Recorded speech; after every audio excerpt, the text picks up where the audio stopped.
देवराज, ये संग्राम बराबरी का नहीं है।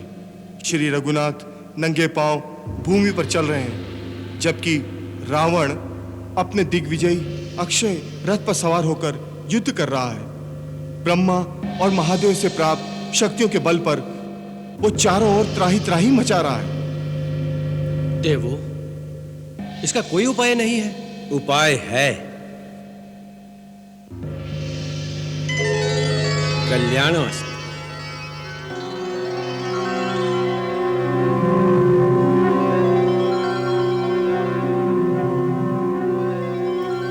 हे इंद्र, आज ही रावण की मार्केश दशा है। इस समय श्री राम प्रभु की सहायता करने से सारे देवताओं के कार्य सिद्ध हो जाएंगे। तुम तुरंत अपना दिव्य रथ श्री राम प्रभु की सेवा में भेज दो। जो आज्ञा पितामह। मातली,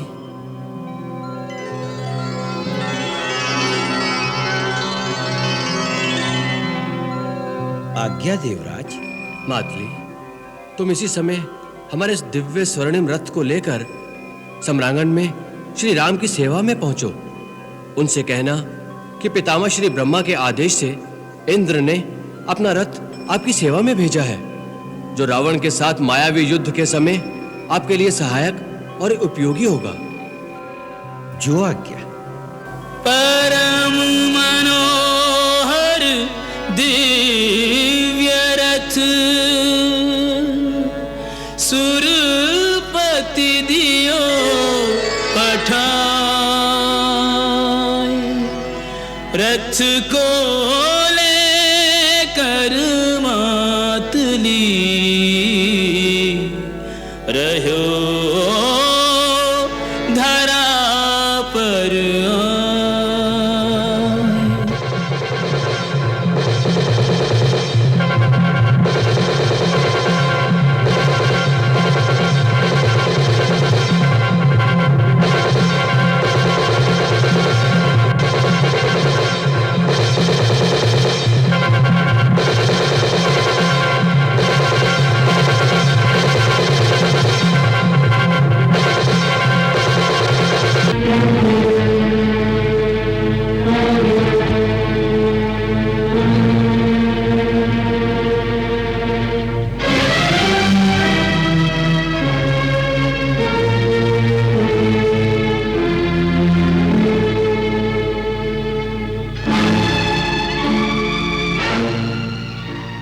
हे रघुकुल तिलक, श्री रघुनाथ, श्री लक्ष्मण कुमार, आपके श्री चरणों में सारथी सेवाधारी मातली का प्रणाम।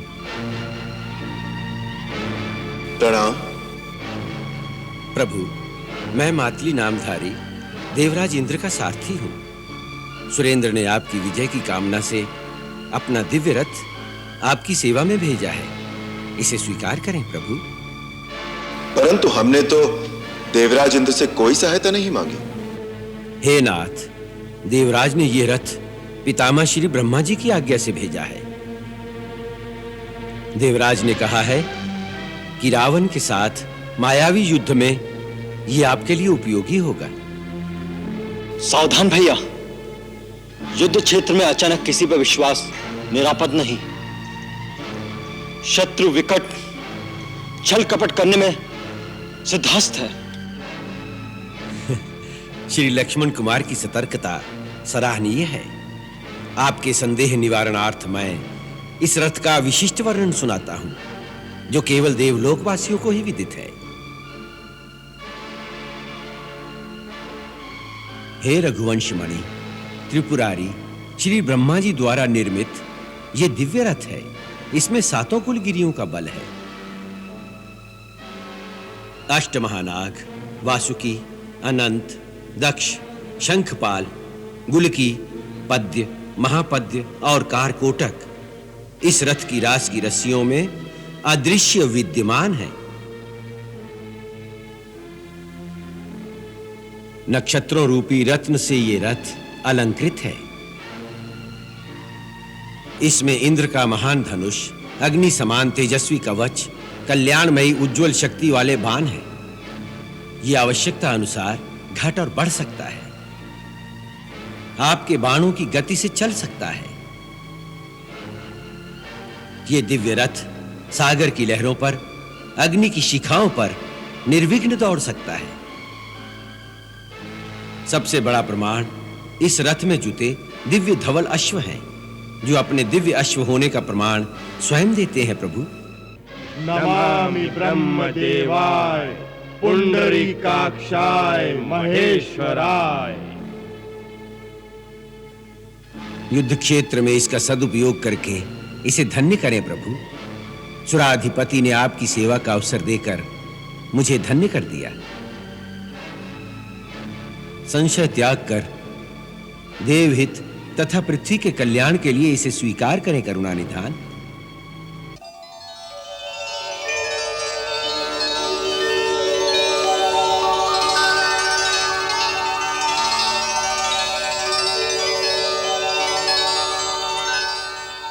प्रभु, संकोच त्याग कर इसका सदुपयोग करें। इसी में सबका हित है, सबका कल्याण है। पितामह ब्रह्मा जी, देवराज सुरेंद्र एवं समस्त देवताओं को हमारा शत शत प्रणाम और सादर धन्यवाद। देव मनोरथ सफल हूँ,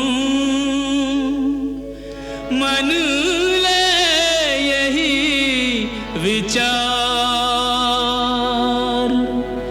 कर प्रदक्षिणा राम ने रथ कीन्हा स्वीकार।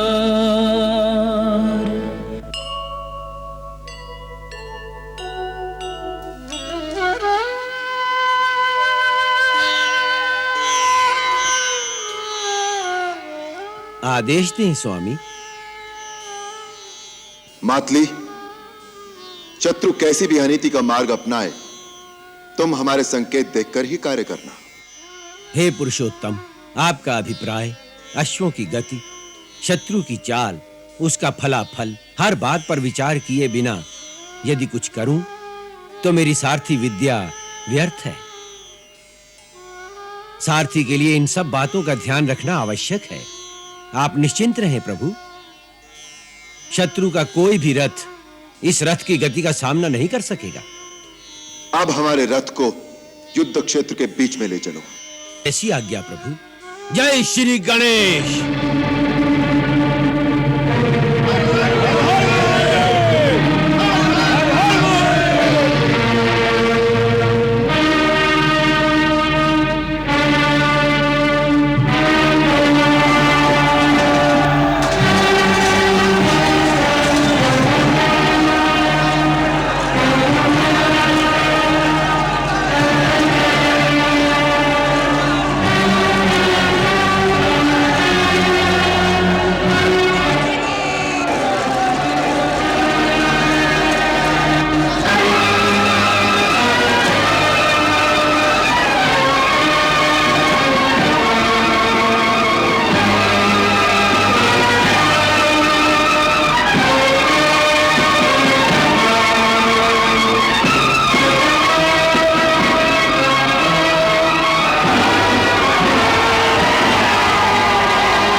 महोदर, इस वनवासी के पास ऐसा रथ कहां से आया? यह अवश्य देवताओं का षड्यंत्र होगा। हाँ महाराज, इस रथ को मैं भली भांति जानता हूँ। यह स्वयं देवराज इंद्र का रथ है। इंद्र का यह साहस कि हमारे विमुख होकर वह राम की सहायता करता है। इंद्र, राम से निपटने के पश्चात तुम्हारे साथ भी लेखा चुकाना पड़ेगा।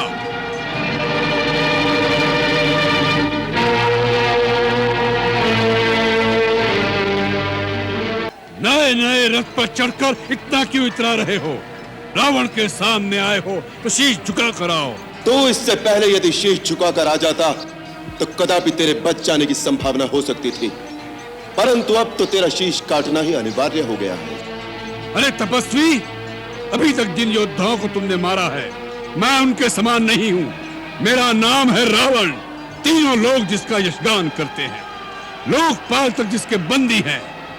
तुमने खरदूषण और विराट को मारा, बेचारे वाली का छुपकर वध किया, कुंभकर्ण और मेघनाथ को मारा। आज मुझे उन सब का प्रतिशोध लेना है। यदि तुम रणभूमि छोड़कर भाग न गए तो आज मैं उन सब का बैर निकालूंगा। ये मत भूलना कि आज रावण से सामना है, रावण से। नीच निशाचर, असहाय स्त्रियों पर वीरता दिखाने वाले कायर, तो किस बात पर अपने को वीर कहता है? धर्म की मर्यादा भंग करने वाले पापी, तेरे समस्त पापों का दंड आज तुझे अवश्य मिलेगा। दंड देने का काम राजा का है, किसी भिखारी का नहीं। पहले प्रथम दंड, ये ले तेरा दंड।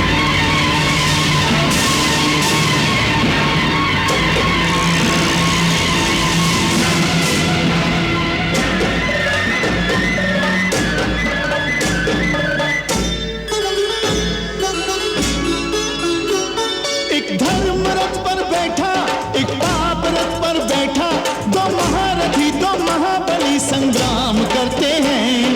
अंतिम चरण में युद्ध रावण राम करते हैं। अंतिम चरण में युद्ध रावण राम करते हैं। युद्धम युद्धम युद्धम महायुद्धम। एक धर्म रथ पर बैठा, एक पाप रथ पर बैठा, दो महारथी दो महाबली संग्राम करते हैं। अंतिम चरण में युद्ध रावण राम करते हैं। अंतिम चरण में युद्ध रावण राम करते हैं।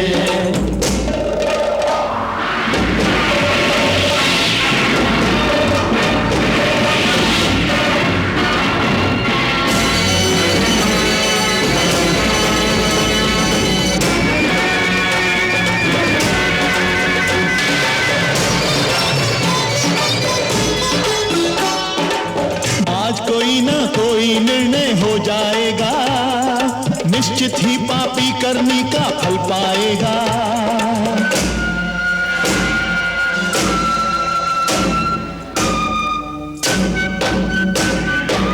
भर जाता है जब पापों का घड़ा, पापी को दिखे बस काल खड़ा। पापी को दिखे बस काल खड़ा। एक धर्म रथ पर बैठा, एक पाप रथ पर बैठा, दो महारथी आकाश में संग्राम करते हैं। अंतिम चरण में युद्ध रावण राम करते हैं। अंतिम चरण में युद्ध रावण राम करते हैं।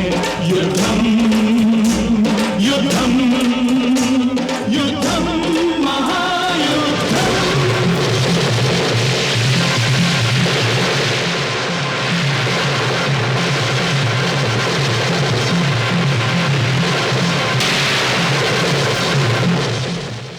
मातली, देखो रावण का रथ बड़े वेग से आ रहा है, अतः सावधान हो जाओ और आगे बढ़ो। जिस प्रकार हवा उमड़े हुए बादलों को छिन्न भिन्न कर डालती है, उसी प्रकार मैं आज शत्रु के रथ का विध्वंस करना चाहता हूं। भय तथा घबराहट छोड़कर मन और नेत्रों को स्थिर रखते हुए घोड़ों की बागडोर काबू में रखो और रथ को तेज चलाओ। अब मैं एकाग्र चित्त होकर युद्ध करना चाहता हूं।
रघुनाथ के अमोद बाण निष्फल हो रहे हैं।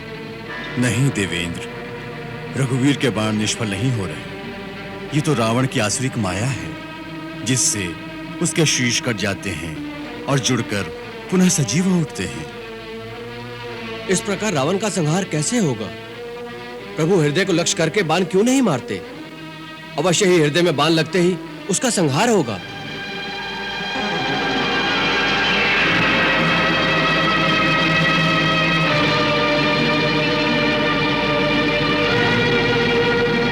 हे देवराज इंद्र, ये एक गूढ़ रहस्य है। श्री राम रावण के हृदय को लक्ष्य करके बाण नहीं चलाएंगे, क्योंकि श्री राम जानते हैं कि रावण के हृदय में निरंतर सीता का वास है। सीता के हृदय में स्वयं प्रभु श्री राम हर क्षण विराजमान रहते हैं और प्रभु के उदर में तो 14 भुवन 7 खंड सृष्टि बसी है।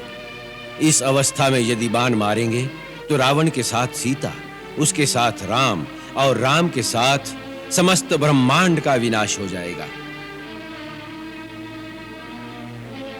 तो फिर रावण का अंत कभी नहीं होगा? होगा, बारंबार शीश पर प्रहार होगा। इस प्रकार सिरों के बार बार काटे जाने से वो व्याकुल हो जाएगा। इस प्रकार की व्याकुल अवस्था में उसके हृदय से सीता का ध्यान टूट जाएगा। यदि पल भर के लिए भी उसके अंतरपट से सीता की छवि हट जाएगी, उसी क्षण अंतर्यामी राम रावण के हृदय में बाण मारकर उसका अंत कर देंगे।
प्रभु, ब्रह्मा जी के वरदान से दशानन की नाभि में अमृत है। कुंडलाकृति से युक्त अमृत तत्व का मूल है वो। उसके प्रभाव से एक शीश कटते ही दूसरा शीश उत्पन्न हो जाता है। प्रभु, आप पहले आग्नेय शस्त्र का उपयोग करके नाभि विवर के मूल का अमृत सुखा दीजिए, तभी उसका अंत हो सकेगा। विभीषण, जब तक तू जीवित रहेगा राक्षस जाति का विनाश होते ही रहेगा।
प्रभु, इस राक्षस का वध करने के लिए ब्रह्मास्त्र का प्रयोग कीजिए।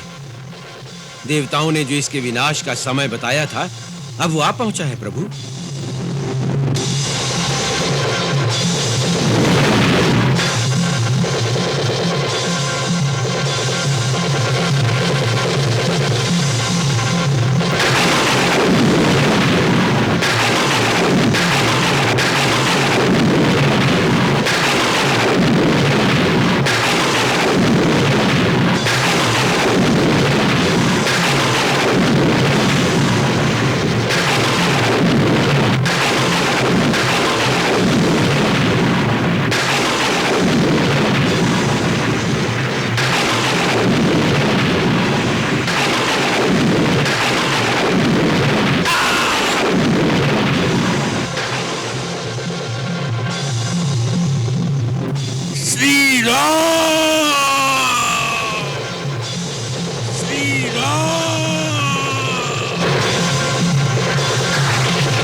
सुनिए, तीनों लोग आपकी जय जयकार कर रहे हैं कि रावण पर राम की विजय हुई।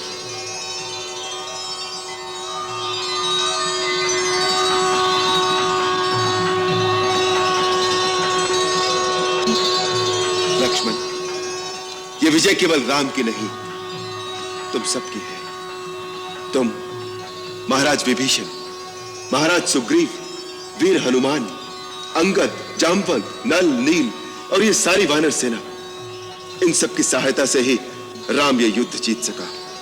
ये जीत तुम सबकी है।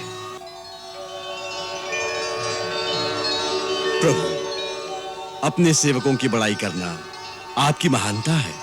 अन्यथा तीनों लोकों में कोई ऐसा योद्धा नहीं है जो युद्ध में आपके सामने ठहर सके। रावण देवताओं से भी परास्त नहीं हो सकता था। आज आपने वो सिद्ध कर दिया जो सब कहते हैं कि आप कोई साधारण मानव नहीं है। प्रभु, आपको शत शत प्रणाम। धन्य हैं आप।